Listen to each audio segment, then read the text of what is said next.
Hi, it's Josh Rubin with the Rubin team.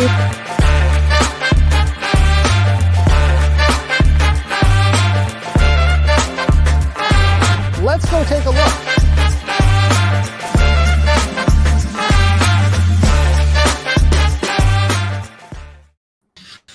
Hi guys, it's Josh Rubin here with our latest installment of the Rubin Special live from New York City on Wednesday, March 13th at 12 p.m. Eastern, joined by none other than my friend Gina Pelaia from Homer, Alaska. Gina, how's spring treating you there in Alaska? Well, it showed up, but it went away. We had winter again this morning, and I drove in a whiteout condition. Wow, that's Yes, what we call white knuckle driving. How far do you have to commute? about 20 minutes. All right, so it's not terrible, but No, certainly long enough to go off the road if you're not careful, right? this is true. So, Gina, tell us a little bit about how long you've been in the business and how the market's been treating you. The market's been great. I started in real estate in Texas in 1996. I actually started out selling mobile homes down there and just had a passion for real estate, got my real estate license, and I moved to Homer 20 years ago and have been at it ever since. Love the business, love the market. It's a wonderful place to be. What brought you to Homer, Alaska 20 years ago? Well, I had a family that moved here initially, and I had a little surprise, a pregnancy, and I decided to sell my house in Texas and take some time off and come up to Homer and have my baby. And so I did that. And of course, I didn't take much time off. About 3 months later, got my real estate license, and I went to work. Wow. So you got into real estate when you got to Homer or around the time that you had your baby? Yes, well, I'd done real estate in Texas prior to coming here, but when I moved here in actually February 20 years ago, and my son is going to be 21 in June, I just got my license right away and went to work. Wow. So there was a lot going on, a lot of change between the move and your son coming and then Yes. this new career in Homer. So what were some challenges that you experienced when you first started out? Well, I'm originally from Fort Lauderdale, Florida, so winter was a new thing for me.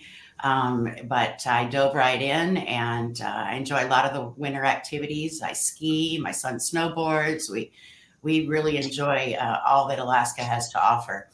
It was challenging because obviously I didn't know anybody. I didn't know the areas, things like that. But I dove right in, and I'm happy to call this place home for the last 20 years.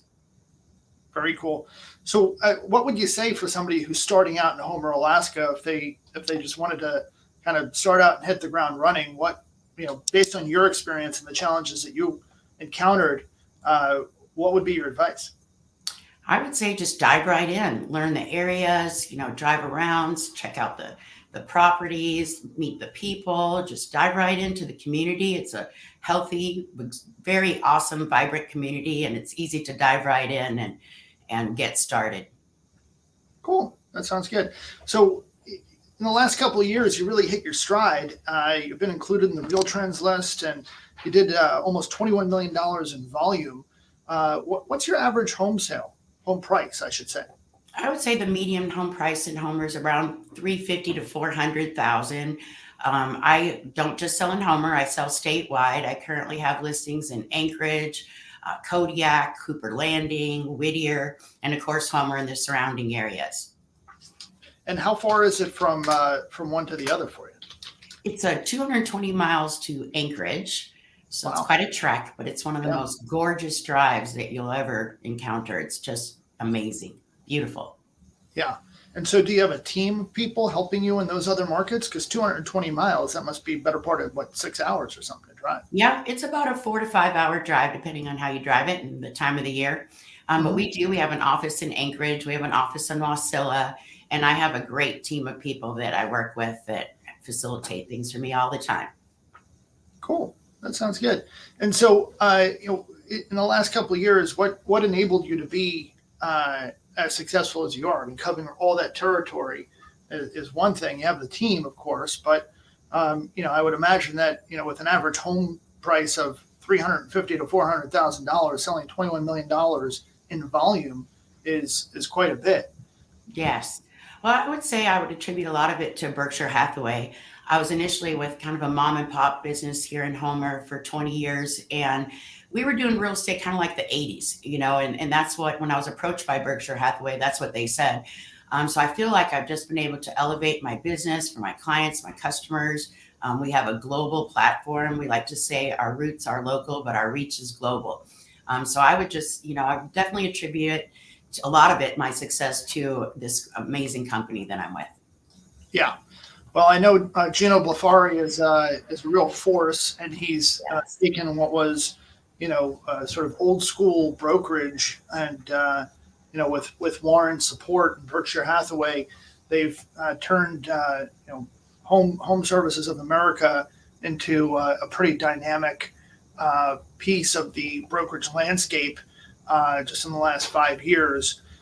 So Gino, he was at Telus, and I think Douglas Elliman actually acquired Telus in California, and then he found this opportunity with Berkshire, and he's really turned it into one of the most dynamic of the bigger brokerages. So no surprise that they've helped you really sort of find your stride there. So tell us a little bit about your experience growing up in Fort Lauderdale. What was that like? Yeah, so my grandfather was actually a dentist, and he got his commercial real estate broker's license, and he was kind of on the forefront. Back in the early 70s, he bought a commercial building and had his dental office down there and an apartment above that we actually lived in when my dad was in law school. So that was, looking back now, I'm like, wow, he was really a forward thinker. That was kind of unheard of back in that day. But I spent a lot of time on the beach. My grandmother had over 200 relatives from Florida. It was an awesome place to grow up. Yeah. And so were there other people in your family also in real estate? Yes, my mom did real estate as I was growing up as well. And now Wow. my son is actually taking the real estate course. So I'm excited to see him become a fourth generation realtor. Oh, cool. That's fun. Yeah, my daughter is actually thinking about getting her license this summer between freshman and sophomore year in college. So we'll Yeah, see what she does with it. awesome. Yeah, my son's in his second year in college, and he tells me he wants to get his real estate license, but he wants to be an entrepreneur. So I'm excited to see what he does as well. Well, it is a very entrepreneurial business, right? And Yes, yes, it is. I think that the more that we think outside of the box while still staying structured and focusing on our growth, is the more successful that we can be in this business, because it enables us the freedom and liberty to kind of be creative while still having strong business focus. And I think that the more successful of those that I've met over the years are sort of creative and entrepreneurial. I mean, I'm reminded of Mark Pattison down in San Diego, and he's just a real dynamo. He gets into all sorts of things, from development to coffee houses he's getting involved in. He has an ancillary title business and insurance. So it really is a great fit for those of us with a stronger entrepreneurial spirit. Absolutely. Yeah. And so tell us a little bit about living in Homer. What's that like? We like to call it the cosmic Hamlet by the Sea. It is incredibly beautiful. But one thing I'm reminded of is my son. He spends a lot of time in Texas in the summers with his dad. And he says people are always asking him, like, what is it about Alaska? And he looked at me one day and he said, Mom, it's the people. I have to agree with that. Like, the beauty of our area just draws the most unique and dynamic people, really from all over the world. And so it's just an amazing place to be surrounded with the kind of people that I get to encounter on a daily basis.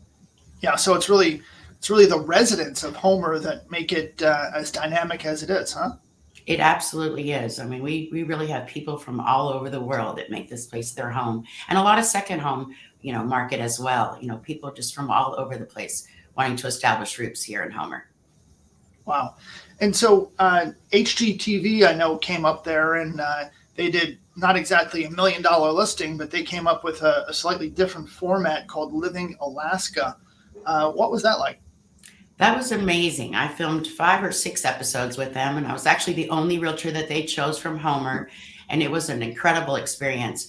It was basically real. I mean, the people that, when I was showing the houses were really for sale and on the market. The homes that I sold them are really the homes that they bought. And we had a great experience. It would take about a week to film each episode. Sometimes we did them across the bay, and we were on the water, and we just did every type of Alaska activity that you would do if you were living in Alaska. And it was a great experience. Wow. And how many people participated in that as far as agents in the area are concerned? Well, I was the only one from Homer that was on all the Homer episodes. And then they went statewide. They filmed in Fairbanks, Kodiak, Anchorage, and things like that. But all the Homer episodes were all featured me. Wow, that's cool. Yeah. So you were literally the star of the show. Yes, it was really fun. I'd say my clients were the stars. Yeah, yeah, I bet. And so, what do you do for fun outside of the real estate world? Well, I love camping. I bought a camper van, which has been great because I can sell real estate in my van with my hotspot and go anywhere in the state and boondocks. I have a generator, so I can go off the road and still work in my van. So that's one thing I'm really passionate about in the summer. I enjoy boating, fishing, kayaking, hiking, skiing, all the things. Cool. So it's really an outdoors person paradise. Absolutely. Yes. And did you buy the camper van new, or did you do any customizations to it? Yes, I bought it's called a Pleasure Way, and I really lucked out. Like they're really sought after vans, and I just happened to find one on Facebook Marketplace, and it was 1 mile away from my home, and Oh, it was great. So it was new to me, but not very old, and I did customize it, and it has been just one of the best purchases I could say I've made in my life. Is I've had so much fun in that, and I've sold a lot of real estate in it as well. I bet. My friend Kyle Whistle down in San Diego recently got one of those Tesla trucks. Now, Oh, fun! my opinion aside on the Tesla truck, he wrapped it in and sort of branding for his brokerage, and he's actually gotten a lot of attention from it. And people have contacted him because they're seeing the truck around town and asking questions about it. And hey, I want to sell my house, but only if I get a ride in the truck will I list it with you. So it's become sort of like a branding opportunity. So you might want to consider doing that with your I've van. considered that, but I kind of think I'd rather be a little less high profile when I'm camping. Yeah, yeah, it's always good to keep a low profile so people don't, you don't attract too much attention, right? There's a Absolutely. fine line. It's probably a pretty good idea. Um, what was sort of one of your most memorable deals from the last few years? Oh, well, I've had so many. I'd have to think about that. I'd say a recent one that I'm pretty proud of. There's a place, a condo development here at Land's End, and that's where the land ends and the sea begins. Hmm. And I had a upper end condo listed there, probably for about 126 days, I think. And towards the end of the year, I had got a call from a buyer, and she asked me, "Well, why is this condo still on the market?" And I said, "Well, actually, I brought the sellers 4 offers." And she said, "Well, why didn't they take one?" I said, "Well, they just weren't acceptable to the seller." And Hmm. she said, "Well, what if I just give them full price and come up in 2 weeks and buy it?" And I'm like, "Well, come on." So that's what happened. And I got a full price offer. It was a record sale and closed it on December 29th within, 2 weeks of the initial contact.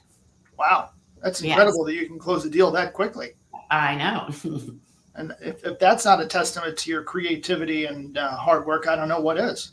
Well, thank you. What was the property like? It was amazing. It's a condo development on what we call the Homer Spit. And this usually there's a hotel out there that rents the condos. And so most of them are in that rental pool. This one was an owner's condo that he had never had in the rental pool. And so it had more change orders than any of them. Really the most upper end condo out there. It was 1.775 Wow. and just absolutely gorgeous, just gorgeous on the beach. Open the door, see the sea otters, whales swimming right out in front of you. It's just an amazing property. Wow. So right up there, front and center with all the wildlife, huh? Absolutely. Just you see boats, ferries right across the ways, the glaciers and the mountains. It's absolutely beautiful. Very cool. And Mhm. how did you wind up with that opportunity? The seller just called me and listed it with me, and I sold some other properties for the same seller. And it was a great opportunity. I'm still getting calls about it. They come up very few and far between out there. And as I mentioned, they usually aren't in this price range. So I'm still getting calls today for people wanting No another kidding. one, but there just isn't one available. Wow. So in a market where the average home price is 350 to $400,000, you sold this home, which was a condo, for about $1,800,000 in 2 weeks. That's right. Wow. Where did the Mhm. buyer come from? California. Huh. And Mhm. was that somebody that you had in your database, or did they come from the brokerage community? They just called me actually, and they had been in Homer this summer previously, and so Hmm. they were a little bit familiar with the area, and they saw my listing, and they just called me and made a plan to come up here. They came up December 15th, and we closed December 29th. Incredible. Wow. Yes, So you really put the whole thing together. yes, Huh. Very cool. thank you. And so, you're ranked number 7 for the number of sides and volume in Alaska, right? Yes. Huh. And so, tell us about your support staff. What's your business model like? I know you have this team, but as far as your day to day in the office, who do you rely on most? So I have some fabulous people around me. One is my office manager, Josh Neeblis, who's an incredible backbone to my business on a daily basis. He does transaction coordinating and things like that for me. And I'm very blessed to have him. I'm also blessed to have a realtor that I actually started out in this business with. Her name is Jolene Brooks.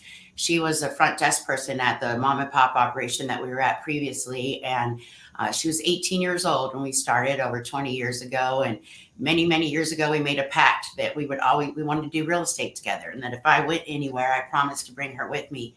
And so when this opportunity arose, she was the first person I thought of.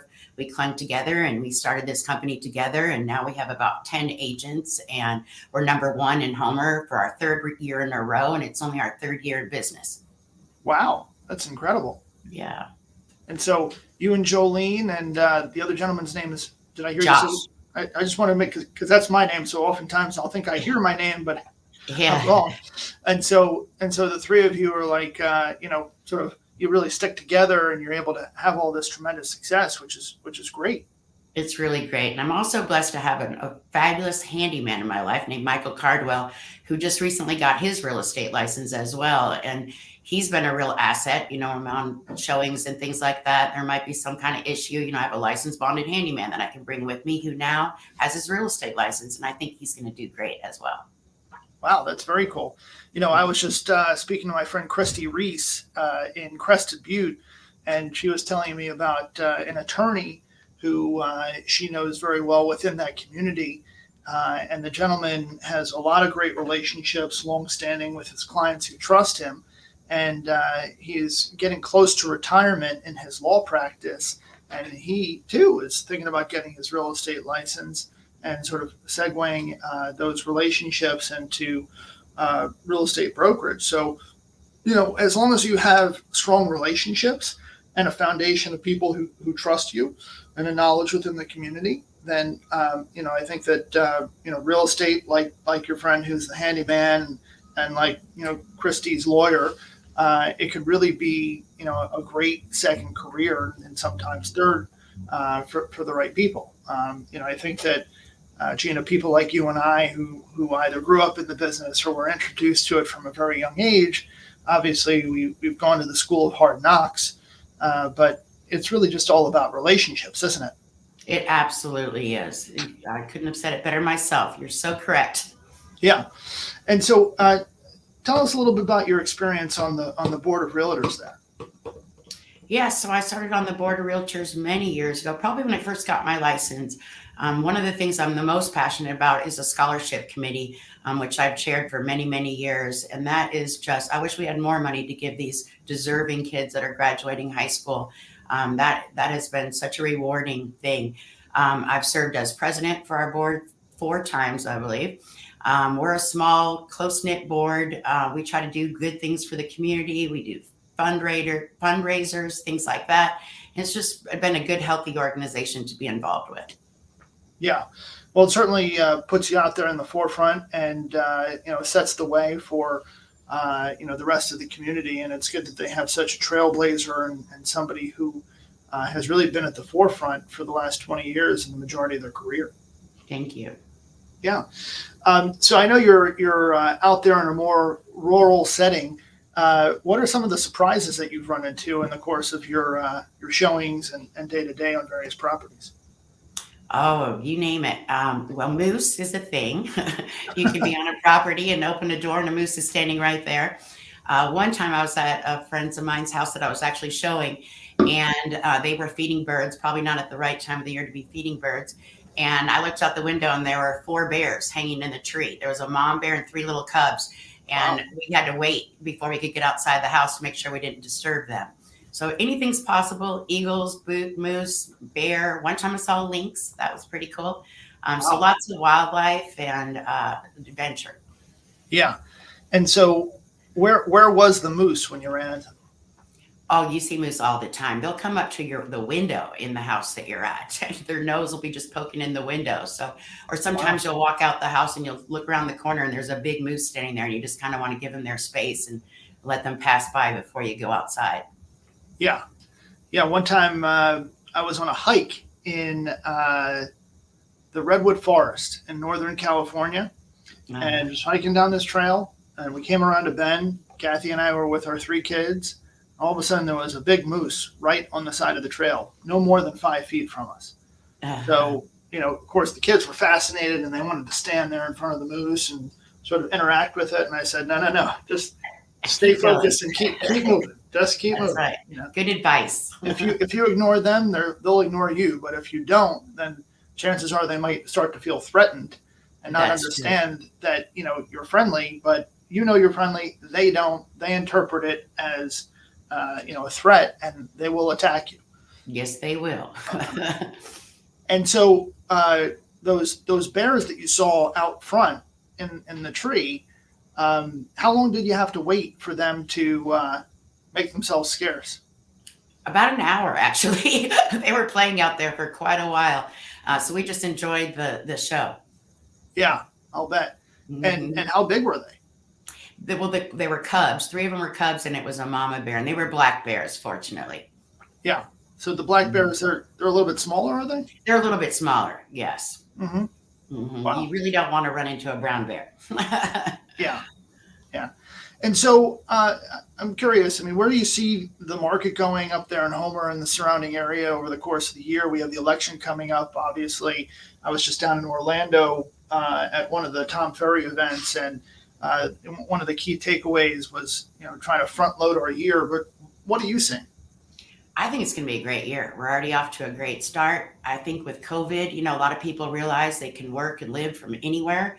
Hmm. So that's been huge in our market. We have a lot of second home buyers, as I mentioned, but people that are buying properties here that are realizing they can work anywhere. They just need a good internet system, which we also have Starlink now, and so that's opened up a lot of doors. And I think we're off to a great start, and it's going to be a great year. That's great. Now, did you see a significant pickup like a lot of the other areas in the country in the wake of the pandemic? Yes, yes, we sure did. Like that was a time we would see like multiple offers, maybe 3 or 4 at a time. During the pandemic, there was one instance I had 10 multiple offers, which was really unusual for our area. So we definitely saw a big uptick during that time. Wow. And prior to that, was it business as usual, or was it a little bit more of a sluggish market in 2000, say 18, 19, early 20? I would say prior to that I wouldn't call it more sluggish, but not as huge. I mean, I do think that with the pandemic, we were more put on the map being a rural area where people wanted to get out of big cities and get into rural areas. And as I mentioned, the internet was huge for people buying houses here and being able to work and live from anywhere. Yeah. Now, was the internet delayed in its arrival in Homer? No, not really. I just think that before the pandemic, people were having to clock in 9 to 5 at jobs. And then with the pandemic, lots of people could work from home and work from the internet and things like that. So I think that did help expand our market in a great sense. Yeah. I mean, the internet was a total game changer, and a lot of talk is surrounding, AI and what it's going to do to the world, and how it's kind of it's almost like the dawn of the internet in a way, and how it's going to change a lot of people's lives. Hmm. And a lot of attention is being paid to how we're going to guard against it from changing our lives in ways that we don't expect and might not be terribly positive, but I guess time will tell, right? It'll be interesting. Yeah, absolutely. So, over the next couple of years, where are you hoping to take your business? Upwards and onwards. Yeah, Expanding in all ways and all ways, I'd say. yeah, absolutely. With your son coming into the business here, it could be an interesting dynamic and a good way to sort of, pass the baton. I'm very excited for that opportunity. Yeah, should be a Mhm. good one. Yes. Um, so when you were little, growing up in the business, with your grandfather was a dentist, and then he got his commercial license, and your mom was in the business. With you being third generation, did you ever have visions of, possibly doing something else with your life and career? I think I did. My father was an attorney, and that always fascinated me, and I always thought that might be a good career. But I just kind of fell into real estate. I started doing it in '96, as I mentioned, with a friend of mine, and realized that this was something I really enjoyed doing. My brother's, his wife, they were married for 25 years. We lost her to breast cancer a few years ago, but she's the one that encouraged me many years ago, Laura. She literally looked at me one day and said, Gina, why aren't you getting your real estate license? Like I think you were born to sell real estate. And I'm glad that I took her advice because I think she was not wrong. And I'm just Yeah. passionate about this and happy that I dove in. And what were you doing before real estate? I was a stay-at-home mom, really. Mhm. Just I'd gone to college and I was married and I had twins and just taking care of babies. Yeah. So do you have three kids then? Yep, I like to say a pair and a spare. I have boy-girl twins who are 30 and my youngest is 20. Cool. And he's going to be 21 in June, right? We will. We're looking forward to that. What's his birthday in June? June 19th. Oh, okay, great. Yeah. Curious. I'm June 1st. So Oh, well, happy yeah, pre-birthday. another June baby here. So, Yes. and Yeah, so but what are the twins doing? the twins, they each provided me with a grandchild, which is really awesome. My son twin, he has a daughter who's just turned 4, and my daughter twin has a son who just turned 4. So it's almost like I have twins all over again with my grandchildren. They're 3 months apart. Wow, that's funny. Yeah. That was my next question too. Yes. And the grandparents that's the best job in the world. Like I love it. Yeah. It is so fun. Now, are the twins down in Texas? No, they're actually here. I'm very blessed that they're here in Homer and close by, and I get to see my grandbabies all the time. And so life is good. What are some of the major industries up there in Homer? Our hospital is a big industry here. Our mental health organization is also a big industry here. Other than that, we have a tourism industry, fishing. We're the halibut fishing capital of the world, so fishing, commercial fishing, and sports fishing is very big here. What are some of your more memorable clients? I know you worked with the Hillstrand brothers from The Deadliest Catch. Yes, that was fun. I've worked with them. I've worked with some of the Kilchers from the Alaska The Last Frontier show. Just the people here are so interesting. I mean, I've met so many interesting people. I've worked with a Hollywood director. I've worked with just really neat people from all over the world, I'd say. The Hollywood director. Tell us about that. Well, we're still working together, so I'm going to be a little secretive about that, but it's a Yeah. pretty awesome opportunity that I look forward to sharing a story about in the future. Yeah. Well, confidentiality is key, and we're certainly sensitive to that. Yes. And so, what would you say is the biggest source of business for you? Repeat business for sure, referrals. I've sold some of the same homes 3 and 4 times. So I definitely get a lot of repeat business and I definitely get a lot of referrals. Yeah. Well, with your knowledge base and experience within the community, not to mention your position on the board of realtors, it's no surprise that you would get quite a bit of business from repeat and referral clients. Yes. So, I'm very appreciative. What's your biggest deal? I know you did that condo for $1.8 million, was it? Yeah. But what is the biggest deal of your career? I'd say that's up there as one of them. I sold a lodge last year in Cooper Landing for 1.6. That was pretty awesome property. Right now, I have some really cool listings. One is the iconic Sunrise Inn in Cooper Landing, which is listed for 2.3. It's a hotel with a bar, restaurants, got a gas station, cabins, and RV park.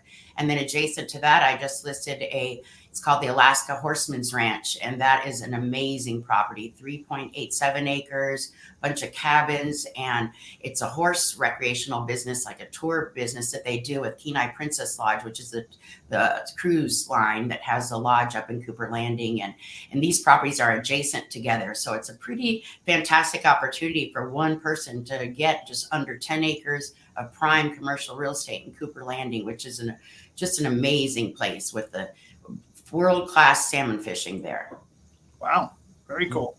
Mm-hmm. And so the hotel that you mentioned, I got to imagine with all the different drivers of revenue on that property between the hotel, the cabins, the gas station, it's got to have a pretty good ROI, no? It absolutely does. It's just an iconic location. It's open year round. It was built in 1952, and if you're driving to Anchorage, you have to go by this place. And I'm really excited about it. Wow. And how did you wind up with that listing?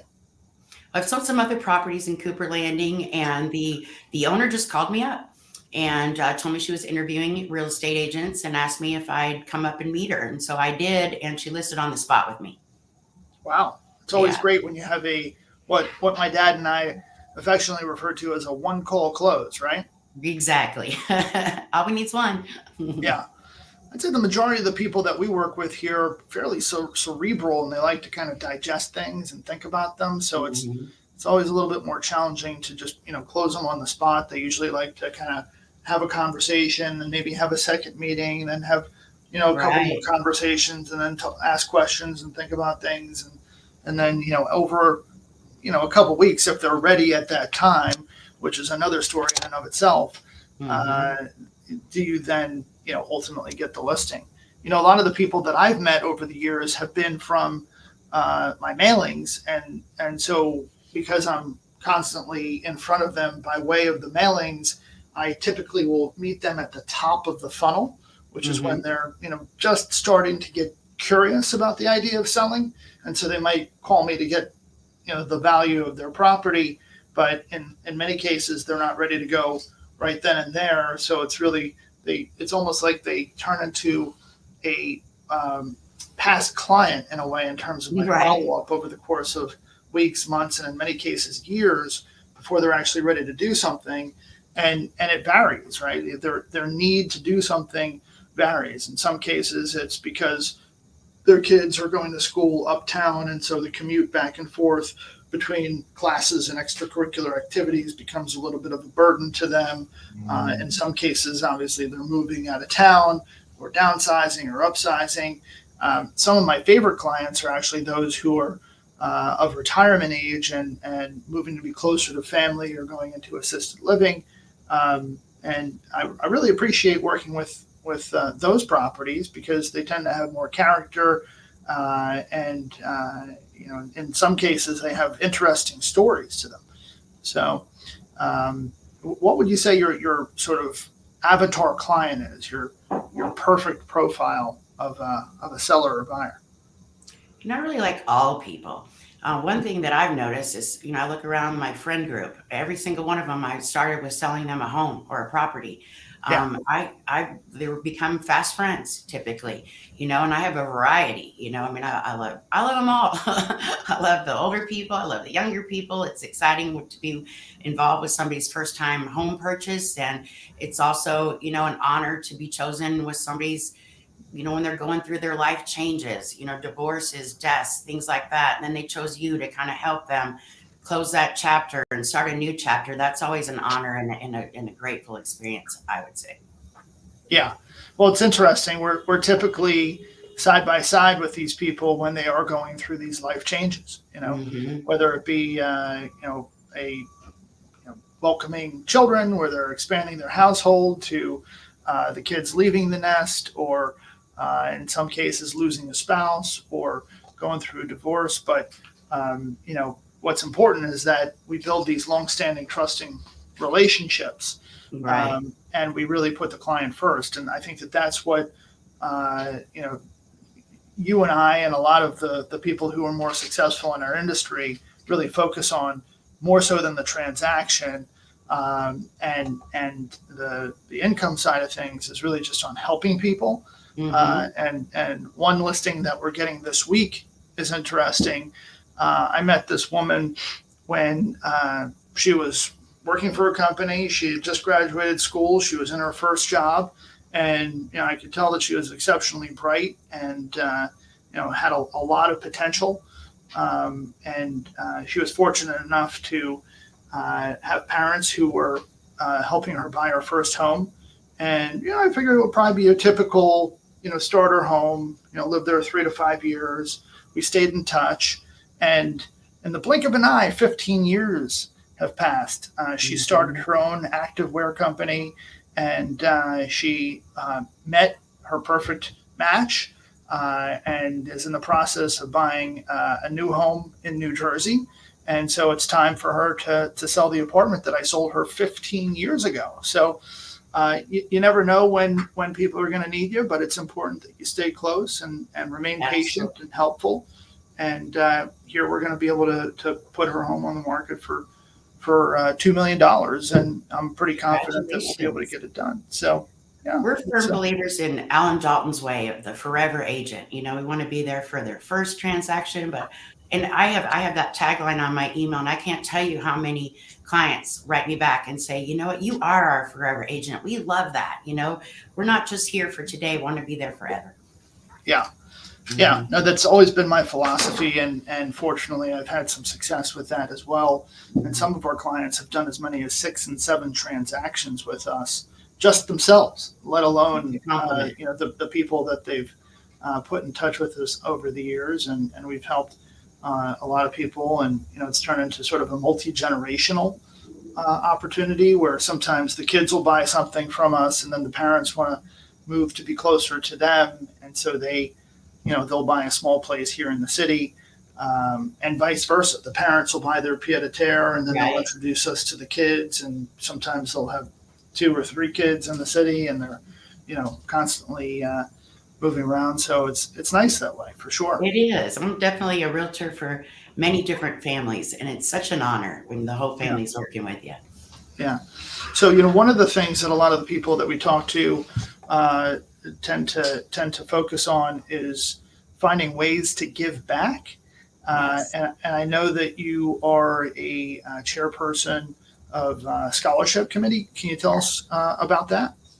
Yeah, so as every year we give out 3 $1,000 scholarships to local graduates in the Homer area, and we put our application out. And one thing that we like to do is, there's a lot of kids that are getting all the scholarships. We kind of like to focus on the underdog, maybe the person that's overlooked a little bit. It's not going to win everything. Maybe they want to go to a trade school. Maybe they want to become a realtor.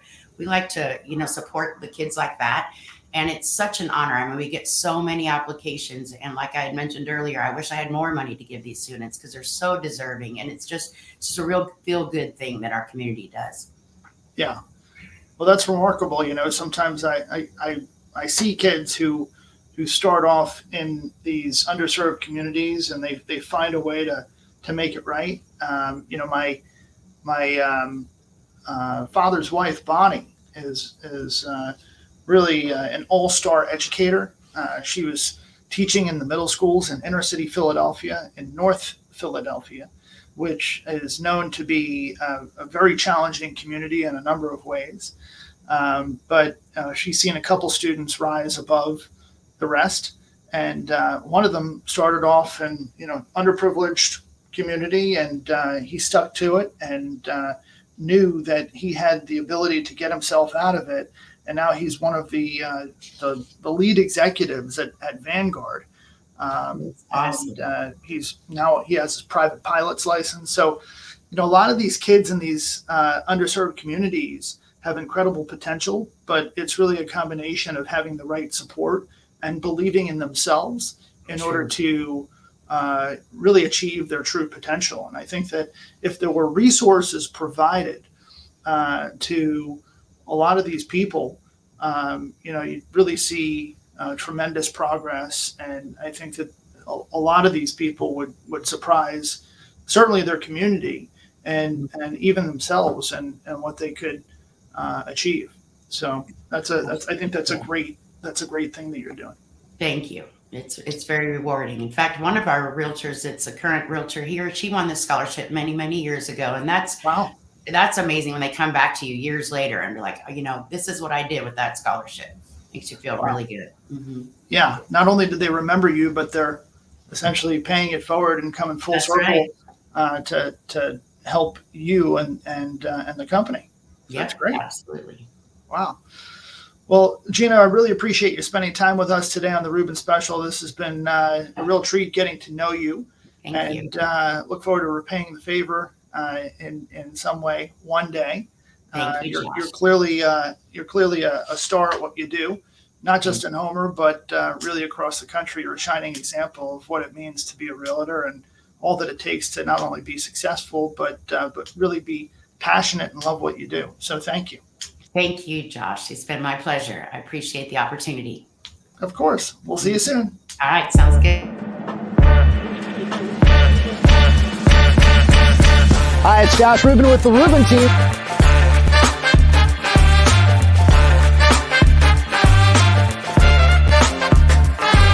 Let's go take a look.